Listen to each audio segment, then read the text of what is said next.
Hello everyone, हर हर महादेव। तो आज मैं आपको बताऊंगी कि मैं सावन के दिनों में किस तरीके से अपने घर में सरल पूजा विधि से पूजा करती हूँ।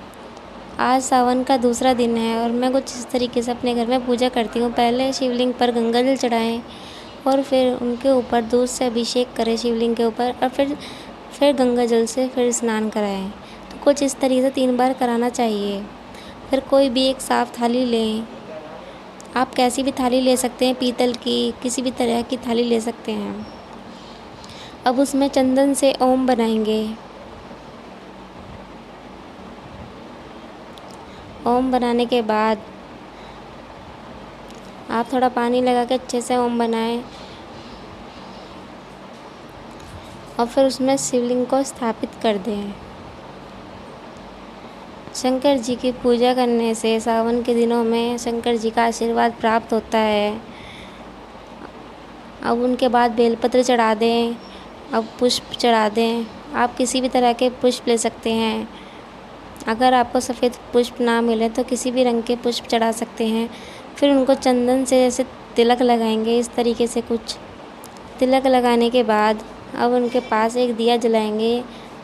आप घी का दिया या तिल के तेल का दिया जला सकते हैं।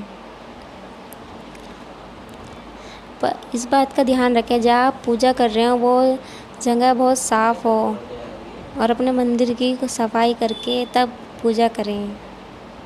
आप दिया जलाने के बाद उनके पास धूप बत्ती जला दें। तो ये बहुत सरल पूजा है। अगर आपके पास ज़्यादा सामान नहीं है तो आप कुछ इस तरीके से पूजा कर सकते हैं। उनके बाद अब धूप दिखाएं अच्छे से।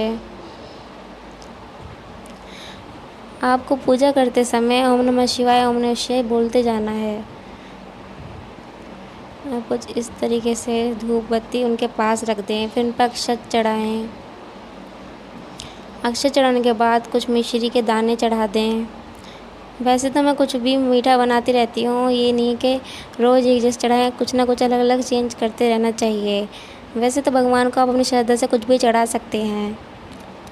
अब उनका आशीर्वाद लें और कुछ इस तरीके से हमारे यहाँ पर इस तरीके से पूजा करने के बाद करते हैं।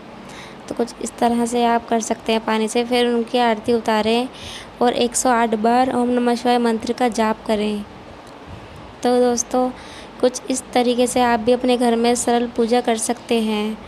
शंकर जी, रोज़ सावन में पूजा करने से शंकर जी की कृपा आप पर हमेशा बनी रहती है।